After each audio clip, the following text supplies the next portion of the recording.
گرمی سے چھت پر آ گئی، وہاں غلطی سے جنات کے بستر پر سو گئی۔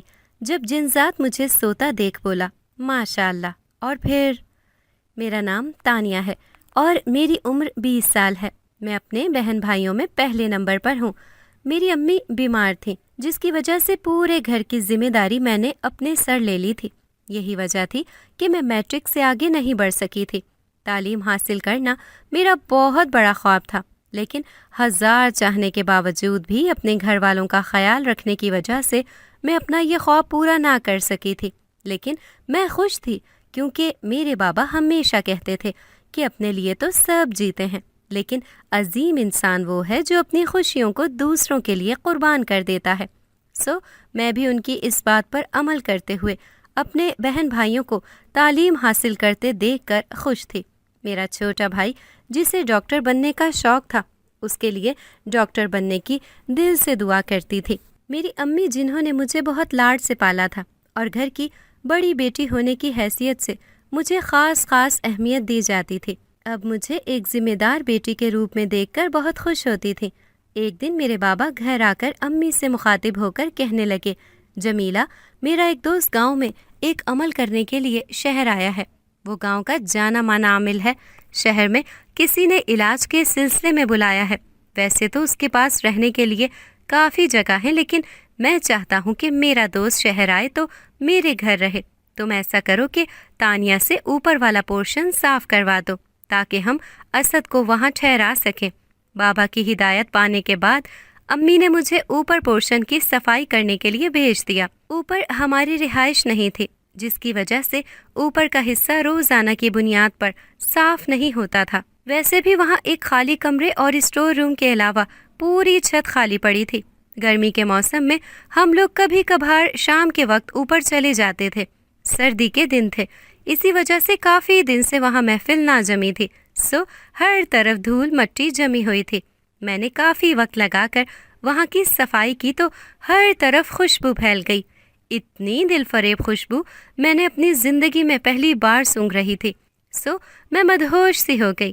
میں آنکھیں بند کر کے اس مہک کو اپنے اندر اتار رہی تھی کہ مجھے ایسا محسوس ہوا گویا کوئی میرے قریب چل رہا ہو۔ میں نے آنکھیں کھول کر دیکھا تو وہاں کوئی موجود نہیں تھا۔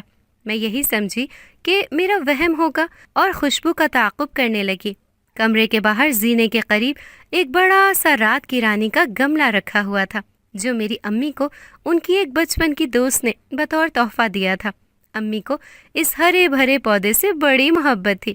میں یہی سمجھی کہ خوشبو اسی طرف سے آ رہی ہے، مگر جب میں نے غور کیا تو ایسا کچھ نہ تھا۔ میرے دل میں ایک دم سے جنات کا خیال آیا تو میں ڈر کے مارے نیچے بھاگ گئی۔ مجھے آندھی اور طوفان کی طرح سیڑھیاں اترتے دیکھ کر امی بولی، ایسی کیا مصیبت آ گئی ہے جو تم اس طرح دوڑ پڑی ہو؟ خدا نخواستہ گر گئی تو چوٹ بھی لگ سکتی ہے۔ میں نے امی کو خوشبو کے بارے میں کچھ نہ بتایا اور بولی، تھک گئی ہوں امی، کچھ دیر آرام کروں گی۔ یہ کہہ کر میں اپنے کمرے میں چلی گئی۔ شام کو میری دوست ثنا مجھ سے ملنے کے لیے آئی تو میں نے اسے پوری بات بتا دی، جسے سن کر وہ ہنس پڑی اور بولی، بے وقوف لڑکی، تم ایک ذرا سی بات کو لے کر بیٹھ گئی ہو۔ کیا تم نہیں جانتی کہ رات کے وقت کھلی فضا میں کوئی بھی خوشبو پھیل کر بہت دور تک جاتی ہے؟ خواہ مخواہ دل میں وہم مت پالو۔ ثنا نے مجھے اطمینان دلانے کی کوشش کی، مگر میرا دل مطمئن نہ ہوا اور میں نے موضوع بدل دیا۔ اگلے دن میرے بابا کے عامل دوست اسد انکل ہمارے گھر رہنے کے لیے آ گئے۔ ابو نے ان کے لیے کافی اہتمام کروایا اور جب رات ہو گئی تو انہوں نے سب کو چھت پر آنے سے منع کر دیا کیونکہ وہ اب اپنا عمل شروع کرنا چاہتے تھے۔ میرے بابا نے بتایا تھا کہ ان کے قبضے میں جنات ہیں جو ان کا ہر حکم پورا کرتے ہیں۔ مجھے بچپن سے ہی جنات دیکھنے کا بڑا شوق تھا۔ بچپن میں میری دادی مرحومہ نے جنات کی بہت سی کہانیاں مجھے سنائی تھیں، جس کی وجہ سے میں بچپن سے ہی جنات میں دلچسپی رکھتی تھی۔ اس رات میں سونے کی اداکاری کرنے لگی اور جیسے ہی سب گھر والے سو گئے چپکے سے بستر سے نکل کر کمرے سے باہر آ گئی۔ کمرے سے باہر اندھیرا چھایا ہوا تھا، مجھے کوئی ڈر نہ تھا کہ کوئی مجھے باہر دیکھ سکے گا۔ میں آہستہ آہستہ سیڑھیاں چڑھنے لگی تاکہ معلوم ہو سکے کہ اوپر کیا ہو رہا ہے۔ ابھی میں آدھی سیڑھیاں ہی چڑھی تھی کہ میرے نتنوں سے دھوئیں کی بو ٹکرائی۔ میں نے سوچا کہ اوپر آگ لگ گئی ہے اور کہیں یہ آگ اسد انکل کو نقصان نہ پہنچا دے، سو مجھے ان کی مدد کرنی چاہیے۔ میں مزید آگے بڑھی تو چھت پر آگ کے شعلے دیکھ کر میرے قدموں تلے زمین کھسک گئی۔ میں نے گرل کے اوپر سے دیکھا تو یہ دیکھ کر میں حیران رہ گئی کہ وہ آگ رات کی رانی والے گملے سے نکل رہی تھی۔ میں وہاں حیران کھڑی رہ گئی۔ اگر یہ سب اسد انکل کی وجہ سے ہو رہا تھا تو یقیناً یہ رات ان کی اس گھر میں آخری رات تھی۔ امی اپنے پسندیدہ پودے کے بارے میں کوئی کمپرومائز نہیں کر سکتی تھیں، یہ بات میں اچھی طرح جانتی تھی۔ اسی وقت میری آنکھیں جلنے لگیں اور میرا سر چکرانے لگا تو میں گرل کا سہارا لیتے ہوئے واپس نیچے اتری اور اپنے بستر پر آ کر لیٹ گئی۔ اسی وقت لائٹ چلی گئی تو کمرے میں لگا زیرو کا بلب بند ہو گیا۔ مجھے خوف محسوس ہو رہا تھا، ڈر کے مارے میرا پورا بدن پسینے میں شرابور تھا۔ رات کے نہ جانے کسی پہر میری آنکھ لگ گئی۔ صبح میری بڑی دیر سے آنکھ کھلی تھی۔ بخار سے میرا بدن جل رہا تھا۔ جسم میں شدید درد کی وجہ سے میں اپنے بستر سے نہ اٹھ سکی۔ میں نے بہت کوشش کی مگر ناکام رہی۔ میں جلد از جلد اٹھ کر اوپر جانا چاہتی تھی تاکہ اپنی امی کے پسندیدہ پودے کا حال دیکھ سکوں۔ سچ تو یہ تھا کہ بچپن سے اسے اپنے گھر میں رکھا دیکھ کر مجھے بھی اس سے شدید محبت ہو گئی تھی اور میں ہمیشہ اس کا خیال رکھتی تھی۔ تانیہ بیٹا، جلدی سے اٹھ جاؤ، تمہارا ناشتہ میں بنا چکی ہوں۔ تم ایسا کرو کہ فریش ہو کر ناشتہ کر لو تاکہ پھر دوا کھا کر کچھ آرام آ جائے۔ اسد بھائی ابھی باہر گئے ہیں، میں ذرا اوپر گملے کو پانی دے آتی ہوں۔ یہ سن کر میری جان ہی نکل گئی، یعنی اب امی کو حقیقت معلوم ہونے والی تھی اور اپنے گملے کو جلی ہوئی حالت میں دیکھ کر ان پر کیا گزرے گی۔ میں یہ سوچ سوچ کر پریشان ہو رہی تھی۔ میں ہمت کر کے بستر سے اٹھی اور منہ دھو کر ناشتہ کر کے دوا لینے کے بعد سیڑھیاں چڑھنے لگی تو اسی وقت امی سامنے سے آئیں اور مجھے ڈانٹا۔ تم کیوں اوپر آ رہی ہو؟ طبیعت پہلے ہی ٹھیک نہیں ہے۔ میں انہیں کچھ دیر چہل قدمی کرنے کا کہہ کر اوپر آ گئی۔ میں جلد از جلد رات کی رانی کو دیکھنا چاہتی تھی۔ میں اوپر پہنچی تو یہ دیکھ کر حیران رہ گئی کہ پودا جوں کا توں اپنی جگہ پر موجود تھا۔ میں حیران سی وہیں کھڑی رہ گئی۔ جس گملے میں رات کو میں نے کافی بلند آگ بھڑکتی ہوئی دیکھی تھی، وہ صبح کے وقت اپنی اصلی حالت میں کیسے رہ سکتا ہے؟ میرے لیے یقین کرنا بہت مشکل تھا۔ میں انہی سوچوں میں گم واپس نیچے چلی گئی۔ میرے ذہن پر یہی بات سوار رہی۔ اسد انکل 3 راتیں اپنا جناتی عمل کر کے چلے گئے تو چوتھے دن میرے بابا نے مجھے بلایا اور کہا، تانیہ، میں تمہیں ایک بات بتانا چاہتا ہوں جس کا ذکر کسی سے نہیں کرنا، کیونکہ اگر ایک بار یہ بات مشہور ہو جائے کہ اس گھر میں آسیب موجود ہیں تو لوگ اس گھر میں آنا پسند نہیں کرتے اور اس گھر کے مکینوں سے بھی کوئی تعلق نہیں رکھنا چاہتے، اس لیے یہ بات صرف ہمارے درمیان رہے۔ میرے دوست اسد نے اس بات کی نشاندہی کی ہے کہ ہماری چھت پر جنات کا بسیرا ہے جو کئی سال سے یہاں آباد ہیں، مگر ان کی اولاد میں کچھ جنات نہایت شریر ہیں جن سے ہمیں محفوظ رہنے کی ضرورت ہے۔ اس مقصد کے لیے اسد نے یہ پانی دیا ہے جسے 7 دن تک 3 وقت پوری چھت پر چھڑکاؤ کرنا ہے، مگر کچھ باتوں کا خیال بھی رکھنا ہے۔ پہلی بات تو یہ ہے کہ جیسے ہی تم اوپر پانی چھڑکنے کے لیے جاؤ گی کبھی بھی ننگے پاؤں مت جانا، اور دوسری اہم بات یہ ہے کہ اپنا کام کر کے واپس آ جانا۔ تم تو جانتی ہو بیٹا کہ میں صبح کو گھر سے نکل کر رات کو لوٹتا ہوں اور تمہاری امی کے آئے روز طبیعت خراب رہتی ہے، سو میں یہ کام صرف تمہیں ہی سونپ سکتا ہوں۔ پوری ذمہ داری سے کرنا، کوئی کوتاہی نہ ہو، کیونکہ یہ انسانی نہیں بلکہ جناتی معاملہ ہے۔ میں چپ چاپ بڑے غور سے والد صاحب کی ہدایت سن رہی تھی۔ وہ خاموش ہوئے تو میں نے کہا، آپ بالکل بے فکر رہیں، میں اس بات کا پورا خیال رکھوں گی کہ کوئی بھول نہ ہو اور اپنے کام کو پوری ذمہ داری سے کروں گی۔ میری بات سن کر وہ مسکرائے اور بولے، شاباش بیٹی، مجھے تم سے یہی امید تھی۔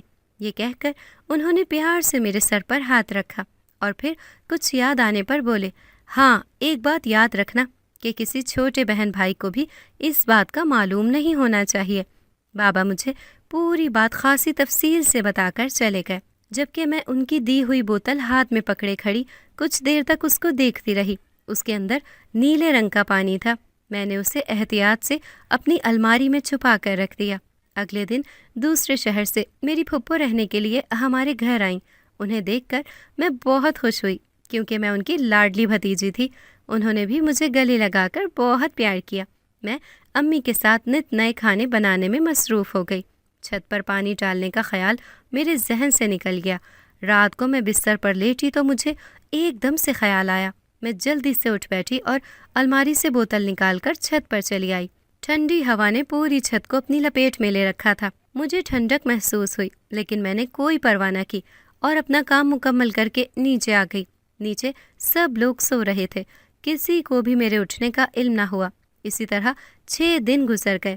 میں نے بابا کی ہدایت کے مطابق نیلے رنگ کے محلول کو باقاعدگی سے چھت پر ڈالا تھا۔ بابا نے کہا تھا کہ آخری دن کچھ مشکل ثابت ہو سکتا ہے، اس لیے اس دن انہوں نے آفس کی چھٹی کی اور گھر پر رک گئے۔ دوپہر کا کھانا کھانے کے بعد سب لوگ قیلولہ کرنے کے لیے کچھ دیر لیٹ گئے تو میں اور بابا چھت پر آ گئے۔ ابھی ہم نے کمرے میں پانی کا چھڑکاؤ کرنا شروع کیا ہی تھا کہ ایک دم کسی کے چلانے کی آواز سنائی دینے لگی۔ میں جلدی سے بابا کے قریب آ کر کھڑی ہو گئی کیونکہ مجھے بہت خوف محسوس ہو رہا تھا۔ کچھ دیر بعد چیخوں کی آواز تھمی تو بہت سے قہقہوں کی آواز فضا میں گونجنے لگی۔ ہم دونوں حیران پریشان سے بڑی مشکل سے اپنا کام مکمل کر کے نیچے آئے۔ اس رات مجھے بالکل بھی نیند نہیں آ رہی تھی۔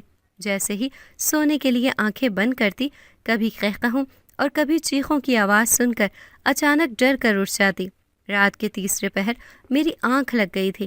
میں سڑک پر کھڑی تھی کہ ایک عورت مجھے گھور رہی تھی کہ میں مسلسل اسے نظر انداز کر رہی تھی، لیکن اس کی نگاہوں کی تپش میں اپنے وجود پر محسوس کر رہی تھی۔ آخرکار بہت وقت گزر گیا اور وہ اپنے مشغلے سے باز نہ آئی تو میں اس کے قریب گئی اور میں نے اس سے بہت پیار سے پوچھا، کیا بات ہے باجی؟ کیا آپ کو میری کیا بات بری لگی ہے؟ آپ مجھے اس طرح کیوں گھور رہی ہیں؟ میرا اتنا کہنا تھا کہ اس کی آنکھوں سے شعلے نکلنے لگے اور وہ بولی، تو ہم سب سے ہمارا بیٹا چھیننا چاہتی ہے نا؟ مگر کان کھول کر سن لے، ایسا کبھی ممکن نہیں ہو سکتا۔ میں ناسمجھی کے عالم میں اس خوفناک صورت والی عورت کو دیکھ رہی تھی۔ مجھے خوف زدہ دیکھ کر وہ زور زور سے ہنسنے لگی اور بولی، پریشان ہو گئی میری بنو رانی؟ ہا ہا ہا۔ ڈر گئی۔ میں اس سے پوری بات پوچھنا چاہتی تھی کہ آخرکار اس کے ساتھ کیا مسئلہ ہے۔ تانیہ، اپنی پھپھو کو چائے بنا کر دے دو، انہوں نے دوا کھانی ہے۔ امی کی آواز پر میں ہڑبڑا کر اٹھ بیٹھی۔ یعنی میں خواب دیکھ رہی تھی، اتنا بھیانک خواب جس نے میرے 14 طبق روشن کر دیے تھے۔ اس عورت کی ڈراؤنی آنکھیں اب تک میرے ذہن میں موجود تھیں۔ مجھے خوف محسوس ہو رہا تھا۔ میں بمشکل اٹھی اور منہ دھونے کے بعد پھپھو کے لیے چائے بنانے لگی۔ اتوار کا دن تھا، سب کی چھٹی تھی، سب لوگ ابھی تک سو رہے تھے۔ پھپھو کو چائے بسکٹ دے کر میں بھی آ کر اپنے بستر پر لیٹ گئی اور سونے کی کوشش کرنے لگی، مگر نیند مجھ سے روٹھ چکی تھی، سو میں جاگتی رہی۔ مگر میرے ذہن سے اس عورت کا خیال جدا نہ ہوا۔ میں نے بابا کو اپنے اس خواب کا بتایا تو انہوں نے مجھے یہ کہہ کر تسلی دے دی کہ خوابوں کا تعلق ہماری اصل زندگی سے نہیں ہوتا، سو انہیں اپنے ذہن پر زیادہ سوار نہیں کرنا چاہیے۔ ان کی بات درست بھی تھی، لہٰذا میں خود کو گھر کے کاموں میں مصروف رکھنے لگی اور شام تک کاموں میں مصروف رہ کر میں اس خواب کو بھولنے میں کامیاب ہو ہی گئی تھی۔ ہوا کچھ یوں کہ اگلے دن 4 بجے پھپھو مجھے شاپنگ پر لے گئیں اور انہوں نے بڑا اصرار کر کے مجھے بھی ڈھیر ساری شاپنگ کرائی۔ ہم دونوں شاپنگ بیگ سے لدے پھندے شاپنگ مال سے نکل رہے تھے کہ میری نظر ایک عورت پر پڑی جو مجھے مسلسل گھور رہی تھی۔ مجھے ایک دم اسی چڑیل نما عورت کا خیال آ گیا جسے میں خواب میں دیکھ چکی تھی۔ مجھے خوف محسوس ہونے لگا۔ وہ عورت میرے قریب آئی تو میں ڈر کے پھپھو سے لپٹ گئی۔ پھپھو نے مجھے پیچھے دھکیلا اور بولی، چپ کر کے سیدھی چلو، یہ کوئی لاڈ کرنے کا وقت ہے؟ گھر جا کر لاڈیاں کرنا۔ میں شرمندہ ہو کر بولی، لاڈ نہیں کر رہی ہوں پھپھو، مجھے ڈر لگ رہا ہے۔ پھپھو نے مجھے اس انداز سے دیکھا گویا میری ذہنی حالت پر ان کو شک ہو۔ پاگل لڑکی، گھٹنوں کے درد اور بھوک کی وجہ سے میرا پہلے ہی دماغ خراب ہو رہا ہے، تم مزید نہ کرو۔ یہ سن کر میں چپ چاپ آگے بڑھنے لگی۔ ہم گھر پہنچے تو پھپھو نے بابا کو فون کر کے جلدی گھر پہنچنے کا کہا۔ رات کو ڈائننگ ٹیبل پر سب موجود تھے۔ جب پھپھو نے بابا کے سامنے میرا رشتہ شہزیب کے لیے مانگا، مجھے بالکل یقین نہ آیا کہ وہ اس ارادے سے ہمارے گھر آئی تھی۔ بابا اور امی بہت خوش ہوئے کیونکہ شہزیب بہت اچھی عادات و اطوار کے مالک تھے اور پھپھو نے بہت اچھے انداز میں ان کی تربیت کی تھی، بالکل گھر جیسی بات تھی۔ سو بابا نے سوچنے کی بھی مہلت نہ لی اور پھپھو کو ہاں کر دی۔ وہ بڑی خوش ہوئیں اور اپنے ہاتھ سے ایک بھاری سی سونے کی انگوٹھی نکال کر مجھے پہنا کر گویا رشتہ پکا کر دیا۔ میں بھی اس اچانک طے ہونے والے رشتے سے بہت خوش تھی۔ ایک ہفتے بعد پھپھو شادی کی تاریخ طے کر کے واپس چلی گئیں اور میں اتنی جلدی اپنے گھر سے دور چلے جانے کا سوچ کر اداس رہنے لگی۔ امی نے جب مجھے اداس دیکھا تو گلے لگا کر پیار کیا اور سمجھایا کہ دنیا کا یہی اصول ہے، ہر بیٹی کو باپ کا آنگن چھوڑ کر جانا پڑتا ہے۔ لوگ تو اپنی بچیوں کو غیروں میں بیاہ دیتے ہیں، تم شکر کرو کہ تمہیں تمہاری پھپھو کے گھر جانا ہے جنہیں تم اچھی طرح جانتی ہو۔ مگر ایک بات یاد رکھنا میری پیاری بیٹی، یہ رشتے بڑے نازک ہوتے ہیں، شادی چاہے اپنوں میں ہو یا غیروں میں، ہمیشہ سوچ سمجھ کر رہنا پڑتا ہے، کیونکہ شادی ایک ایسی چیز ہے جس کے بعد کب اپنے غیر اور غیر اپنے بن جاتے ہیں کچھ معلوم نہیں ہوتا۔ بس خیال رکھنا کہ کبھی ہماری تربیت پر کوئی انگلی نہ اٹھائے اور کسی کو تم سے کوئی شکایت نہ ہو۔ میں نے امی کو یقین دلایا کہ انہیں میری طرف سے کوئی شکایت نہیں ہوگی۔ سب لوگ شادی کی تیاریوں میں مگن ہو گئے، بار بار مارکیٹ کے چکر لگنے لگے۔ میرے ماں باپ دنیا کی ہر شے اور ہر سہولت جہیز میں دینا چاہتے تھے، ساتھ ہی میری جدائی کا سوچ کر غم زدہ بھی تھے۔ گرمی کے دن شروع ہو چکے تھے، موسم کی تبدیلی کی وجہ سے مجھے بخار ہو گیا۔ بڑا ہی عجیب قسم کا بخار تھا، کسی دوا سے مجھے آرام ہی نہ آیا۔ کبھی شدت کی سردی لگتی تو کبھی شدید گرمی مجھے بے چین کر دیتی۔ اس دن بھی گرمی کی وجہ سے میں سخت بے چین اور بے آرام تھی۔ سونے پہ سہاگا بجلی نے نہ آنے کی قسم کھا رکھی تھی۔ میں ہوا خوری کے لیے چھت پر چلی آئی۔ میں نے چھت پر آنا بالکل چھوڑ دیا تھا۔ آج میں نے نہ جانے کتنے دن بعد یہاں کا رخ کیا تھا۔ میں نے کمرے میں جھانکا تو وہاں بستر بچھا دیکھ کر مجھے حیرت ہوئی۔ پھر میں یہ سوچ کر مطمئن ہو گئی کہ ضرور امی نے بابا کے لیے یہ بستر بچھایا ہوگا جسے وہ صبح کو اٹھانا بھول گئے ہوں گے۔ بخار اور کمزوری کی وجہ سے میرے لیے چلنا بھی محال تھا، سو میں اس بستر پر آ کر لیٹ گئی۔ مجھے بہت سکون کا احساس ہوا کیونکہ کھڑکی سے ٹھنڈی اور تازہ ہوا کمرے میں داخل ہو کر مجھے تازہ دم کر رہی تھی۔ میں نے آنکھیں بند کی اور سو گئی۔ کچھ دیر بعد میری آنکھ کھلی تو ایک جن زاد میرے قریب کھڑا میری طرف بڑی غور سے دیکھ رہا تھا۔ مجھے دیکھ کر بولا، ماشاء اللہ، کیا حسین نظارہ ہے، ضرور قدرت کا کوئی اشارہ ہے، اب تیرے ساتھ ہی میرا گزارا ہے، سمجھ اب تو ہی میرا سویرا ہے۔ ایک جن کی زبان سے ایسی شاعرانہ بات سن کر میں حیران ہوتی اٹھ کر کھڑی ہو گئی اور بولی، تم جن ہو یا مجنوں، یہ کیسی بکواس کر رہے ہو؟ میری بات سن کر وہ زور زور سے ہنسنے لگا اور بولا، میں تمہارا عاشق ہوں، اور اگر میرے ہاتھ اپنی ماں کی پہنائی زنجیروں میں نہ جکڑے ہوں تو تمہیں ایک دن میں اپنا بنا لوں، مگر میں کیا کروں، میری ماں نے میری آدھی طاقت کو باندھ دیا ہے۔ یہ کہہ کر وہ زور زور سے رونے لگا۔ اس کی بے سری آواز میرے سر میں لگ رہی تھی۔ اس سے پہلے کہ میں کچھ بولتی، ایک عورت نمودار ہوئی۔ اس کا چہرہ بہت ڈراؤنا تھا اور دانت باہر کی طرف نکلے ہوئے تھے۔ اسے میں پہلے بھی دیکھ چکی تھی، مگر کہاں، یہ بات سمجھ نہیں آ رہی تھی۔ وہ بولی، اس طرح میرے بیٹے کو کیوں گھور رہی ہے؟ ختم کرے گی اسے؟ اس سے پہلے میں تجھے ختم کر دوں گی۔ میں وہاں سے بھاگ جانا چاہتی تھی، مگر میرے قدم زمین میں چپک کر رہ گئے تھے۔ اس وقت میرا وجود اتنا بھاری ہو گیا تھا کہ وہاں سے بھاگنا میرے لیے ناممکن تھا۔ وہ جن زادی آگے بڑھی اور میری گردن پکڑ لی۔ میرا دم گھٹنے لگا۔ میں اپنی گردن چھڑانے کی کوشش کرنے لگی، مگر اس کا ہاتھ تو جیسے لوہے کا بنا ہوا تھا۔ میں پوری طاقت لگا کر بھی اسے ٹس سے مس نہ کر سکی۔ ایک دم میرے ذہن میں آیت الکرسی پڑھنے کا خیال آیا اور جیسے ہی میں نے پڑھنا شروع کی اس کے چہرے پر تکلیف کے آثار نمایاں ہو گئے۔ اس کا ہاتھ کانپنے لگا اور میری گردن پر اس کی گرفت ختم ہو گئی۔ وہ ایک جھٹکے سے پیچھے کی طرف گری۔ میں نے اس کے اوپر پھونک ماری تو وہ اور اس کا بیٹا وہاں سے بھاگ گئے۔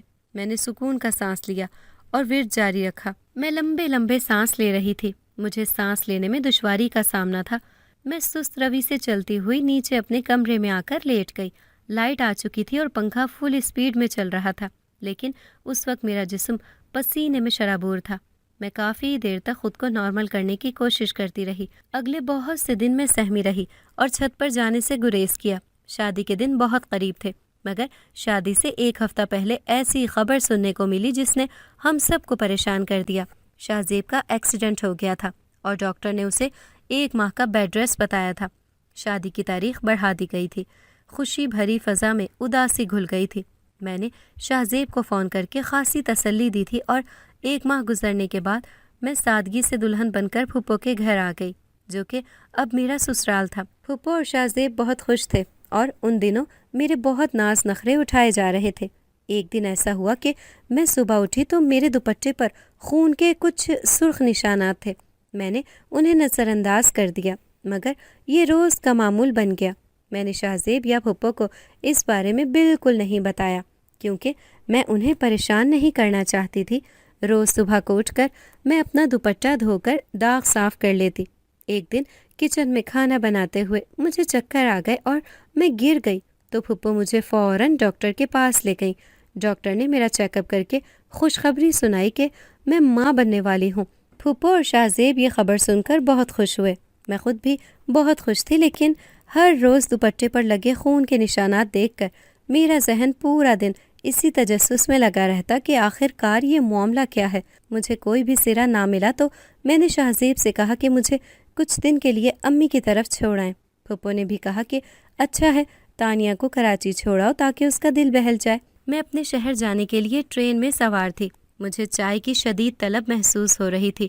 ٹرین اسٹیشن پر رکی تو میں نے شاہزیب کو چائے لانے کے لیے کہہ دیا۔ وہ چائے لینے کے لیے گئے ہی تھے کہ ایک فقیرنی میرے قریب آ کر کھڑی ہو گئی اور بڑی معنی خیزی سے میری طرف دیکھنے لگی۔ میں نے اشارے سے اس سے پوچھا کہ کیا مسئلہ ہے، تو وہ میرے قریب آئی اور بولی، باجی یہ سفر تیرے لیے اچھا نہیں ہے، بہتر ہے کہ اپنا رخ واپس موڑ لے۔ وہ یہ کہہ کر آگے بڑھ گئی، جبکہ میں حیران پریشان سی بیٹھی رہی۔ کچھ دیر بعد شاہزیب آئے تو میں نے ان سے اس بات کا ذکر کیا۔ میری بات سن کر وہ ہنس پڑے اور کہنے لگے، میری بھولی بیگم، ایک عام سی عورت کی بے تکی بات کو دل پر لینے سے بہتر ہے کہ اپنے اس بیچارے سے شوہر کے ساتھ ٹرین کے اس حسین سفر کو اپنی مسکراہٹ اور خوبصورت باتوں سے مزید خوبصورت بنا دو۔ شاہزیب نے اس ادا سے کہا کہ میں مسکرائے بنا نہ رہ سکی اور اس فقیرنی کی بات کو نظر انداز کر کے میں شاہزیب سے باتوں میں لگ گئی۔ ہمارا سفر بہت اچھا گزر رہا تھا۔ شاہزیب میرے میکے میں 4 دن رہ کر واپس آ گئے تھے، کیونکہ انہیں آفس سے زیادہ چھٹیاں نہیں مل رہی تھیں۔ میرے گھر والے میری آمد سے بہت خوش تھے۔ امی میرا بہت خیال رکھ رہی تھیں۔ ایک دن میں کچن سے باہر نکل رہی تھی کہ گرل میں سے مجھے کوئی نیچے جھانکتا ہوا محسوس ہوا۔ میں نے نظر اٹھا کر غور سے دیکھا تو وہ چہرہ غائب ہو گیا تھا۔ میں اپنا وہم سمجھتے ہوئے آگے بڑھ گئی۔ میں کمرے میں داخل ہوئی ہی تھی کہ میرا سر چکرایا اور مجھے ایسا محسوس ہوا گویا کسی نے مجھے دھکا دے دیا ہو۔ میں لہرا کر زمین پر آ گری۔ میرے گرنے کی آواز سن کر سب دوڑ کر میرے پاس آئے اور مجھے بے ہوشی کی حالت میں اٹھا کر ہسپتال لے جایا گیا۔ میری حالت بہت خراب تھی۔ پورے جسم میں درد کی وجہ سے میرا برا حال تھا۔ فون پر پھپھو اور شاہزیب کو بھی معلوم ہوا تو وہ بھی پریشان ہو گئے۔ پھپھو نے تو بے احتیاطی کرنے پر باتیں بھی سنا دی تھیں۔ اب ہوا کچھ یوں کہ مجھے تو اپنے میکے والے گھر سے خوف محسوس ہونے لگا تھا۔ ہر وقت برے برے خیالات دل و دماغ میں جنم لینے لگے۔ میں نے شاہزیب کو فون کیا اور گھر جانے کی خواہش ظاہر کی تو انہوں نے پھپھو سے مشورہ کیا تو انہوں نے کہا کہ ڈاکٹر کے مشورے کے بغیر مجھے ٹرین کا سفر نہیں کرنا چاہیے۔ ان کے مطابق میں نے ڈاکٹر سے مشورہ کیا تو انہوں نے مجھے سفر کرنے سے منع کر دیا۔ اس وجہ سے میں ابھی سسرال نہیں جا سکتی تھی۔ میں اداس ضرور تھی، مگر صبر کرنے کے علاوہ میرے پاس کوئی چارہ نہ تھا۔ ایک دن میں نہا کر نکلی تو بال بناتے ہوئے مجھے اپنے بالوں کی لمبائی پہلے سے کم محسوس ہوئی۔ میں نے آئینے میں غور سے اپنے بال دیکھے اور حیران رہ گئی۔ آخر میرے ساتھ ایسے واقعات کیوں پیش آ رہے تھے؟ میں نے بابا کو تمام واقعات سے آگاہ کیا تو وہ بہت فکر مند ہوئے اور بولے، میں گاؤں فون کر کے اسد سے کوئی مشورہ کرتا ہوں۔ انہوں نے گاؤں فون کیا تو معلوم ہوا کہ اسد انکل کا 3 دن پہلے انتقال ہو چکا ہے۔ بابا بہت پریشان ہوئے اور مجھے بھی بہت دکھ ہوا۔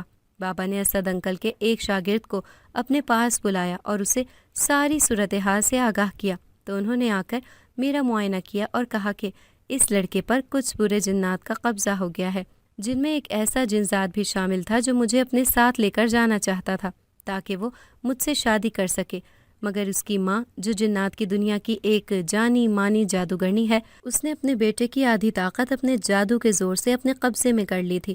اپنی آدھی طاقت کے سہارے زندگی گزارنا جن ذات کے لیے بڑا مشکل تھا، مگر سنگ دل ماں کو ذرا رحم نہ آیا، کیونکہ وہ اپنے بیٹے کو ہر حال میں اپنی برادری تک محدود رکھنا چاہتی تھی۔ اسے انسانوں سے نفرت تھی اور ان کی طرف ہمیشہ وہ نفرت سے ہی دیکھتی آئی تھی۔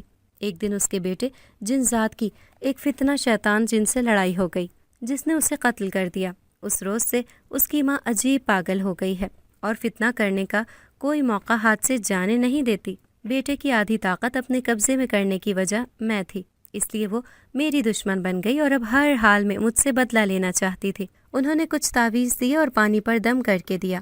ہم نے باقاعدگی سے علاج جاری رکھا۔ شروع میں میرے جسم میں بہت درد ہوا، ایسا محسوس ہوتا تھا گویا کوئی میرے جسم پر تشدد کر رہا ہو۔ رات کو نیند کے دوران میں ڈر کر اٹھ جاتی۔ میری امی اور بابا پوری رات میرے سرہانے بیٹھ کر گزار دیتے۔ بچے کی پیدائش کے دن قریب آتے جا رہے تھے، لیکن میرا علاج مکمل نہ ہوا تھا۔ دوسری طرف پھپھو نے مختلف قسم کے وظائف شروع کر دیے تھے۔ ہم سب جیسے ایک مصیبت میں گرفتار ہو چکے تھے اور اس وقت میں ایک آزمائش میں مبتلا ہو کر رہ گئی تھی۔ آخر کار وہ دن بھی آ پہنچا جس روز ہم ایک امید لیے ہسپتال چلے گئے۔ زندگی اور موت کی کشمکش میں مبتلا ہو کر میں نے ایک بیٹے کو جنم دیا۔ خوبصورت اور صحت مند بیٹے کو دیکھ کر سب نے کلمہ شکر ادا کیا۔ سب کے سر سے ایک بوجھ سرک گیا تھا۔ میں خوش تھی، لیکن ایک بڑی مصیبت میرے سر پر منڈلا رہی تھی جس سے میں بالکل بے خبر تھی۔ شاہزیب اب تک ٹرین لیٹ ہونے کی وجہ سے نہیں پہنچ پائے تھے۔ میں ان کا بڑی شدت سے انتظار کر رہی تھی۔ اس وقت ہسپتال میں میرے ساتھ امی اور میرا ایک بھائی موجود تھا۔ بابا کی طبیعت ٹھیک نہیں تھی، جس کی وجہ سے وہ گھر پر تھے۔ مجھے بھوک محسوس ہوئی تو میں نے اپنے بھائی کو کچھ لینے کے لیے باہر بھیج دیا۔ پوری رات جاگنے کی وجہ سے امی سو رہی تھی اور میں بھائی کا انتظار کر رہی تھی کہ ایک نرس کمرے میں داخل ہوئی اور بولی، اپنے بیٹے کو مجھے دے دو، میں اسے انجیکشن لگوانے کے لیے لے کر جا رہی ہوں۔ اس سے پہلے کہ میں اس کو کوئی جواب دیتی، اس نے میرے نومولود بیٹے کو اٹھایا اور باہر لے گئی۔ جیسے ہی وہ باہر گئی تو میری امی کی آنکھ کھلی اور انہوں نے مجھ سے بیٹے کے بارے میں کچھ پوچھا تو میں نے انہیں بتا دیا کہ نرس بچے کو انجیکشن لگانے کے لیے لے کر گئی ہے۔ یہ سن کر امی حیران رہ گئیں اور بولی، پاگل ہو گئی ہو کیا؟ کل بچے کو 2 انجیکشن لگ چکے ہیں اور ڈاکٹر نے 1 ماہ سے پہلے اسے کوئی بھی انجیکشن لگانے سے منع کیا ہے۔ اس کی فائل بھی یہیں ٹیبل پر رکھی ہوئی ہے۔ یہ سن کر میں ہکا بکا رہ گئی اور امی اس نرس کے پیچھے بھاگی، لیکن اس کا دور دور تک کچھ بھی معلوم نہ ہو سکا۔ ہم نے ہسپتال کے عملے سے بات کر کے نرس کا حلیہ اور عمر بتائی تو انہوں نے کہا کہ اس عمر اور شکل کی کوئی بھی عورت یہاں کام نہیں کرتی۔ سب لوگ بہت پریشان تھے اور ادھر ادھر بھاگ دوڑ کر رہے تھے۔ میرا رو رو کر برا حال ہو گیا۔ میں ہر حال میں اپنا بچہ حاصل کرنا چاہتی تھی، جسے تکلیفیں جھیل کر حاصل کیے ہوئے ابھی 24 گھنٹے بھی نہ ہوئے تھے۔ اب وہ مجھ سے دور ہو گیا تھا۔ اس ستم ظریفی پر میں بیٹھ کر آنسو بہا رہی تھی اور سب لوگ مجھے تسلی دلاسے دے رہے تھے۔ ہسپتال کا عملہ الگ پریشان تھا کیونکہ اس حادثے کی وجہ سے ان کی ریپوٹیشن خراب ہو گئی تھی۔ سوشل میڈیا اور پرنٹ میڈیا کو اپنا کاروبار چمکانے کے لیے ایک خبر مل گئی تھی۔ ہر ادارہ اس خبر کو مرچ مسالہ لگا کر پیش کر رہا تھا، جبکہ کچھ لوگ ہسپتال کے عملے پر شک ظاہر کر رہے تھے۔ حیرت کی بات یہ تھی کہ CCTV کیمرے میں کچھ بھی ریکارڈ نہ ہوا تھا، جس کی وجہ سے بچے کا کوئی سراغ نہیں لگایا جا سکتا تھا۔ سب لوگوں کا پریشانی سے برا حال تھا۔ شاہزیب بھی یہاں پہنچ چکے تھے۔ انہوں نے پولیس کو اطلاع دی۔ پولیس بھی ہمارے مسئلے میں انوالو ہو گئی تھی، لیکن مجرم کا کوئی سراغ نہیں لگایا جا سکا۔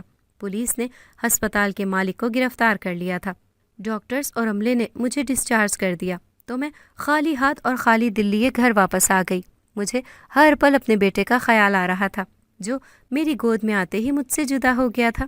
امی اور بابا میرا حوصلہ بڑھا رہے تھے، لیکن مجھے کسی طور صبر نہیں آ رہا تھا۔ دوسری طرف پھپھو مجھے بے نقد سنا رہی تھی۔ ان کا خیال تھا کہ اس سارے قصے میں میرا ہی قصور ہے۔ رو رو کر میرے آنسو ختم ہو گئے تھے۔ شام ہوئی اور رات شروع ہونے لگی تو میرا دل ڈوبنے لگا۔ میں نے بابا سے کہا کہ میرا دل اس بات کی گواہی دے رہا ہے کہ اس سارے قصے میں اس جن زادی کا کوئی ہاتھ ہے۔ ہمیں کسی عامل سے رابطہ کرنا چاہیے تاکہ مجھے میرا بچہ واپس مل سکے۔ میری بات سن کر بابا سوچ میں پڑ گئے اور کہنے لگے، ٹھیک کہتی ہو بیٹا، میں اسد کے شاگرد کو فون کرتا ہوں تاکہ وہ یہاں آ کر یہ معاملہ حل کر سکے۔ بابا نے انہیں فون کیا اور شاہزیب نے ان کے اکاؤنٹ میں جہاز کی پہلی فلائٹ سے پہنچنے کے لیے ایک بڑا اماؤنٹ بھیجا تو اگلے دن ہی وہ کراچی پہنچ گئے۔ لیکن وہ رات میں نے کتنی مشکل اور تکلیف میں گزاری تھی یہ میرا دل ہی جانتا ہے۔ عامل صاحب نے گھر میں داخل ہو کر لمبے لمبے سانس لے کر کچھ سونگنے کی کوشش کی، جیسے وہ اس معاملے کی تہہ تک پہنچنا چاہتے ہوں۔ کچھ ہی دیر میں ان کی پیشانی پر پریشانیوں کا جال بچھ گیا اور وہ چپ چاپ سیڑھیاں چڑھ کر اوپر چھت پر چلے گئے۔ نیچے ہم سب لوگ دعا کرتے ہوئے کسی معجزے کا انتظار کر رہے تھے۔ عامل صاحب نے پڑھائی شروع کی اور وہ مسلسل 6 گھنٹے تک کمرہ بند کر کے پڑھائی کرتے رہے۔ ہم سب بے تابی سے ان کا عمل مکمل ہونے کا انتظار کر رہے تھے۔ رات ہونا شروع ہوئی تو اوپر سے کسی کے چیخنے چلانے کی آواز سنائی دی۔ انہوں نے کسی کو بھی اوپر آنے سے منع کیا تھا، اس لیے ہم سب نیچے ہی بیٹھے رہے۔ چیخوں کی آواز بلند ہوتی جا رہی تھی۔ یہ آوازیں اسی جنزادی کی تھیں۔ مجھے چھوڑ دو، مجھے اگر جلانے کی کوشش کی تو میں اس بچے کو مار کر کھا جاؤں گی۔ یہ بچہ میرا ہے، دیکھو اس کی آنکھیں بالکل میرے بیٹے جیسی ہیں، وہ مرا نہیں ہے، وہ اس بچے کی صورت زندہ ہے۔ میرے بیٹے نے اس کی ماں سے محبت کی تھی، میں اسے اپنے دل سے لگا کے رکھوں گی۔ وہ اس طرح کی عجیب و غریب باتیں کہہ رہی تھی۔ ہمیں اس بات کا تو بخوبی اندازہ ہو گیا تھا کہ میرا بیٹا اسی کے پاس ہے۔ اب بس مجھے اپنے بیٹے کے گود میں آنے کا انتظار تھا۔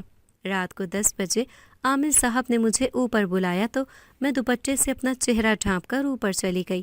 چھت پر کمرے کا منظر بہت عجیب تھا۔ عامل صاحب کے سامنے ایک عورت لیٹی ہوئی تھی جس کے اوپر سفید چادر ڈالی گئی تھی۔ اس کے لمبے بال چادر سے باہر نکلے ہوئے تھے، پوری چادر خون آلود تھی۔ وہ جنزادی اپنے ہوش و حواس میں نہیں تھی۔ خون آلود چادر میں لپٹی وہ بے جان سی پڑی تھی۔ چادر کے نیچے سے بچے کے رونے کی آواز سنائی دے رہی تھی۔ پورے کمرے میں خون کی بو پھیلی ہوئی تھی۔ عامل صاحب نے مجھے ہاتھ کے اشارے سے اپنے پاس بلایا اور کہا، چادر ہٹا کر بچہ اٹھا لو۔ مجھے بہت ڈر لگ رہا تھا، مگر اپنے بچے کی خاطر میں خون آلود چادر ہٹانے کے لیے تیار تھی۔ جیسے ہی میں نے چادر ہٹائی، جنزادی کا بھیانک چہرہ میرے سامنے تھا۔ اس نے میرے بچے کو اپنے بازو میں دبوچ رکھا تھا۔ میں نے جلدی سے بچے کو گود میں اٹھایا اور وہاں سے چل دی۔ اسی وقت عالم صاحب نے عورت کے اوپر سے چادر ہٹا دی۔ اس کے ہاتھ بندھے ہوئے تھے اور سر گھوم کر کمر کے ساتھ لگا ہوا تھا۔ وہ مسلسل معافی مانگ رہی تھی۔ تانیہ، کیا تم اس کو معاف کر دو گی؟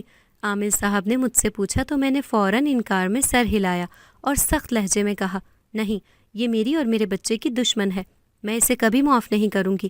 میرا یہ کہنا تھا کہ وہ جنزادی گول گول گھومنے لگی اور پھر لہرا کر گر پڑی۔ اسی وقت اس کا وجود دھواں بن کر ہوا میں تحلیل ہو گیا۔ میں بچے کو لے کر نیچے آئی اور میری گود میں بچے کو دیکھ کر سب نے خدا کا شکر ادا کیا۔ امی نے بچے کو میری گود سے لیا اور اسے نہلایا۔ بچے کو شہد چٹایا گیا اور دودھ پلایا گیا تو وہ پرسکون ہو کر سو گیا۔ عمل مکمل ہونے کے بعد عامل صاحب نیچے آئے اور ہمیں خوشخبری دی کہ اس شیطانیت سے بھری جنزادی کو اس کے قبیلے کے سردار جن پکڑ کر لے گئے ہیں اور وہاں لے جا کر اسے زنجیروں میں جکڑ دیا گیا ہے۔ اب وہ کبھی بھی انسانی دنیا کا رخ نہیں کر سکے گی۔ یہ سن کر ہم سب بہت خوش ہوئے۔ میرے بابا نے انہیں بھاری معاوضہ دیا۔ وہ واپس اپنے گاؤں چلے گئے۔ اپنے بچے کو پا کر میری خوشی کا ٹھکانہ نہیں تھا۔ میں پرسکون ہو گئی تھی۔ یہی حال شاہ زیب کا بھی تھا۔ اسی دن انہوں نے یتیموں میں کھانا تقسیم کیا۔ پھپھو بڑی بے صبری سے ہمارا انتظار کر رہی تھی۔ بار بار ویڈیو کال پر بچے کو دیکھ کر اپنی آنکھیں ٹھنڈی کرتی۔ امی نے مجھے روک لیا۔ چھوٹی بہنیں کہنے لگیں، باجی اب ذرا اچھی خوشیوں بھرے دن ہمارے ساتھ بھی گزار لو۔ یہ سن کر میں ہنس پڑی اور بولی، بے فکر رہو میری پیاری بہن، میں اتنی جلدی یہاں سے جانے والی نہیں ہوں۔ اگلے بہت سے دن بہت خوشگوار گزرے۔ عامل صاحب نے کہا تھا کہ جنات کے بستر پر سونے کی وجہ سے وہ مجھ پر حاوی ہو گئے ہیں، لیکن آئندہ ایسا کچھ نہیں ہوگا کیونکہ پکا عمل ہو چکا ہے اور جنزادی اپنے چیلوں سمیت اپنی دنیا میں ایک قیدی کی حیثیت سے زندگی گزار رہی ہے۔ میں یہ سن کر بہت خوش ہوئی۔ اتنے سال میرا ذہن اتنے عجیب سے خوف کی لپیٹ میں رہا تھا۔ اب میں خود کو بہت پرسکون محسوس کر رہی تھی۔ ذہن پر پڑا بوجھ ایک دم ختم ہو گیا تھا۔ میرے بہن بھائی پیارے سے بھانجے کو پا کر بہت خوش تھے، اور جس روز میں اپنا سامان پیک کرنے لگی، میری چھوٹی بہنیں اداس ہو گئیں۔ میں نے انہیں پیار کیا اور اپنے سسرال آنے کا کہہ کر اپنی جانے کی تیاری کرنے لگی۔ شاہ زیب گھر واپس جانے کے لیے ٹکٹ بک کروانے لگے۔ میں اپنے گھر والوں سے رخصت ہوتے وقت ان کے گلے لگ کر خوب روئی۔ ہمارا سفر ننھے ریان کے ساتھ بہت حسین گزرا۔ پورا راستہ وہ مزے سے سوتا رہا اور ہم دونوں مستقبل کے حسین خواب دیکھتے رہے، جس میں ریان ہمارے ساتھ تھا۔ ابھی 2 اسٹیشن باقی تھے اور میں تھکن محسوس کرنے لگی تھی۔ میں اپنی سیٹ سے ٹیک لگا کر کھڑکی سے باہر کا نظارہ کر رہی تھی کہ مجھے کوئی اپنے پاس کھڑا محسوس ہوا۔ میں نے سر اٹھا کر دیکھا تو وہاں وہی فقیرنی کھڑی تھی جسے میں پہلے بھی سفر میں دیکھ چکی تھی۔ میں نے ایک نظر اسے دیکھا اور میں چونک گئی۔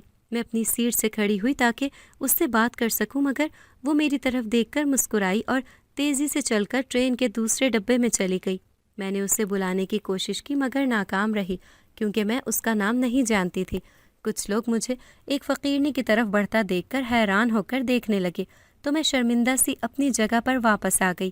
میں نے شاہ زیب کو یہ بات بتائی تو انہوں نے مجھے وہمی کہہ کر بات ہی ختم کر دی۔ ہم گھر پہنچے تو پھپھو اور میرے کچھ سسرالی رشتہ دار ہمارے منتظر تھے۔ سب نے ہمارا شاندار استقبال کیا۔ پھپھو نے مجھے گلے لگا کر پیار کیا اور میرا ماتھا چوم کر مجھے دعا دی۔ سب سے مل کر میں اپنے کمرے میں گئی تو کمرے میں قدم رکھتے ہی میں حیران رہ گئی۔ میرا کمرہ تازہ گلابوں سے سجایا گیا تھا، جس کی دل فریب خوشبو نے میری روح تک معطر کر دی تھی۔ مجھے پھپھو پر بے حد پیار آیا۔ میں ان کے پاس گئی اور ان کا شکریہ ادا کیا۔ پھپھو نے بہت مزیدار کھانا بنایا ہوا تھا۔ ہم کھانا کھانے کے بعد سو گئے۔ اب ہماری ایک نئی زندگی کا آغاز ہو گیا تھا، جس میں ہماری آنکھوں کی ٹھنڈک ہمارا بیٹا ہمارے ساتھ تھا، جس کی قلقاریوں نے پورے گھر میں رونق لگا دی تھی۔ میں گھر کے کام کرتی اور پھپھو پوتے کے ساتھ کھیل میں لگی رہتی۔ ریان 2 سال کا ہوا تو میرے گھر ایک پیاری سی بیٹی کی پیدائش ہوئی، جس کا نام میں نے فضا رکھ دیا۔ اس کی پیدائش پر میں بہت خوفزدہ تھی۔ مجھے بار بار ریان کی پیدائش والے واقعات یاد آ رہے تھے، لیکن میں نے صبر سے کام لیا اور اپنا پورا خیال رکھا۔ اس بار 9 ماہ تک میں سسرال میں ہی رہی، میکے جانے سے گریز کیا۔ یہ سچ تھا کہ میرا علاج مکمل ہو گیا تھا، مگر میرے دل میں موجود ڈر ختم نہیں ہوا تھا۔ میں اپنے بچوں کے معاملے میں کسی قسم کا رسک نہیں لے سکتی تھی۔ اس دوران میری امی کا انتقال ہو گیا تھا، سو میں نے قدم قدم پر ان کی کمی محسوس کی، مگر پھپھو نے میرا بہت ساتھ نبھایا اور شاہ زیب کے ساتھ مل کر میرا بہت خیال رکھا۔ ریان کی مکمل طور پر ذمہ داری بھی انہوں نے اٹھا رکھی تھی۔ میری بہنیں مجھ سے ملنے کے لیے آئیں تو مجھے بہت خوشی ہوئی۔ 2 بچوں کے ساتھ مجھے اپنی زندگی مکمل محسوس ہونے لگی۔ میں ہر وقت دل ہی دل میں اپنے رب کا شکر ادا کرتے نہ تھکتی، جس نے مجھے اتنی خوبصورت زندگی اور جیون ساتھی عطا کیا تھا۔ اکثر میں اپنی پچھلی زندگی کا سوچتی ہوں تو یقین کرنا مشکل ہو جاتا ہے کہ میں نے ایک طویل عرصے تک ایک جن زادی اور اس کی چالوں کو برداشت کیا ہے۔ میں نے اپنی زندگی کے بہت خوبصورت دن خوف کی نظر کر دیے تھے۔ میں نے اپنی باقی زندگی میں کبھی اس جن زادی کے اثرات نہیں دیکھے، لیکن 2 بار ٹرین میں ملنے والی فقیرنی اکثر مجھے نظر آتی ہے اور میری طرف معنی خیز نظروں سے دیکھ کر مسکراتی ہے۔ میں اس سے بات کرنے کی کوشش کرتی ہوں تو وہ کہیں غائب ہو جاتی ہے۔ میں اس معاملے کو کبھی حل نہ کر سکی۔ میں نے کچھ عامل صاحبان سے اس بارے میں بات کی تو انہوں نے بتایا کہ جن زادی کے اثرات اتنے گہرے تھے کہ اب تک مکمل طور پر ختم نہیں ہو سکے ہیں۔ اپنی دنیا میں واپس جانے کے باوجود بھی وہ میرے حال سے باخبر ہے، لیکن وہ کسی قسم کا نقصان نہیں پہنچا سکتی۔ ان تمام واقعات سے گزر جانے کے بعد میں اپنے بچوں کے معاملے میں بہت حساس ہو گئی ہوں اور ہر دم ان کا خیال رکھتی ہوں۔ میں نے اپنی زندگی کے جناتی واقعات سے بہت سے سبق حاصل کیے ہیں۔ میں نہیں چاہتی کہ میرے بچے بھی کسی قسم کے جناتی حادثے کا شکار ہو کر اپنی زندگی کے خوبصورت لمحوں کو ڈر اور خوف کے حوالے کر دیں۔ اس وقت ریان 12 سال اور فضا 10 سال کی ہے۔ ریان اپنے دوستوں کے ساتھ پکنک پر جانے کی ضد کرتا ہے تو میں اسے منع کر دیتی ہوں، کیونکہ میں اچھی طرح جانتی ہوں کہ بے دہانی میں اٹھایا گیا کوئی بھی قدم ہمیں کس مصیبت سے دوچار کر سکتا ہے۔ جیسے میں ایک روز جنات کے بستر پر سو گئی تھی اور اس کا خمیازہ مجھے کئی سال تک بھگتنا پڑا تھا۔ ریان کہتا ہے کہ ماما آپ ہمارے بارے میں ضرورت سے زیادہ حساس ہیں۔ اس کی بات سن کر میں ہنس پڑتی ہوں۔ میں نے اپنے دونوں بچوں کو اپنی زندگی میں پھیلے جنات کے واقعات کے بارے میں بالکل نہیں بتایا۔ اس بارے میں مجھے ساس اور شوہر کا مکمل تعاون حاصل رہا ہے۔ ان کے تعاون کے بغیر شاید میں اتنی مضبوط شخصیت کی مالک نہ بن پاتی۔ پچھلے سال جب میں کراچی گئی تو میں روز ہی اپنے گھر کی چھت پر چہل قدمی کرتی، لیکن سچ شکر کہ کوئی بھی ایسا واقعہ پیش نہیں آیا جس نے مجھے حیران پریشان کیا ہو۔ ان تمام واقعات کو بھلانا مشکل ضرور ہے، لیکن میں کوشش ضرور کرتی ہوں اور اپنے گھر والوں کے لیے ہر وقت تازہ دم رہتی ہوں۔